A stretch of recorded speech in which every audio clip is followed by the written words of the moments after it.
दर्शकबिन, आज म तपाईँलाई जङ्गली माहुरी जुन जङ्गलमा छुट्टिएर बसेका हुन्छन्, घरपालुवा सिरेना जातको माहुरीलाई कसरी घरमा ल्याएर पाल्न सकिन्छ भनेर यो भिडियो मार्फत जानकारी गराउन लागिराखेको छु।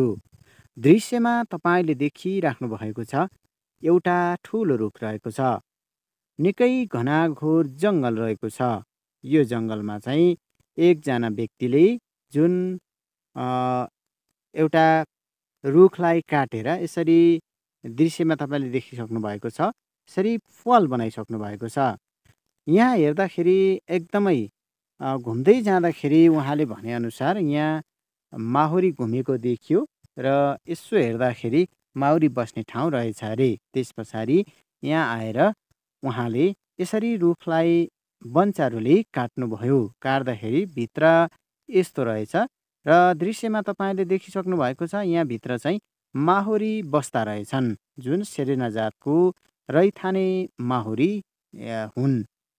जुन माहुरी चाहिँ कुनै घरबाट छुटिएर जङ्गलमा गएर बसेका रहेछन्। भित्र असाध्यै चिसो पनि रहेछ, पानी पनि छुइँदो रहेछ यहाँभित्र। र अब यी माहुरीलाई घरमा ल्याएर एकदमै घरमा जुन परम्परागत घार मुरे घारमा पाल्न उहाँले लागिराख्नु भएको छ। र यो भिडियो कैद गर्दाखेरि म पनि यही स्थानमा आइपुगेको छु र मैले पनि उहाँले कसरी यो माहुरीलाई घरसम्म ल्याउनु हुँदो रहेछ भनेर हेर्न लागिराखेको छु।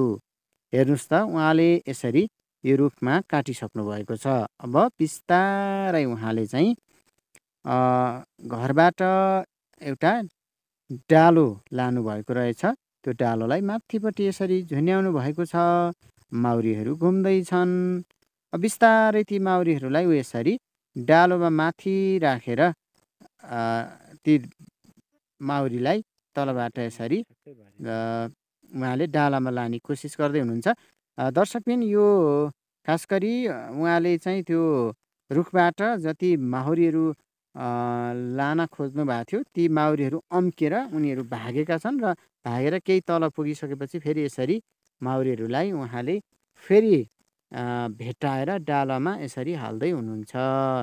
अब हेर्नुहोस्, माउरीहरू जाँदैछन्। यहाँ रानी माउरी पनि गइसक्यो होला, त्यही भएर अन्य माउरीहरू पनि यसरी गइराखेको हामी देख्न सक्छौँ। अब उहाँले यो डालाभरि बनाइसक्नु भएको छ, हामीले देखिराखेका छौँ दृश्यमा। यसरी माउरीहरू उहाँले लाँदै हुनुहुन्छ।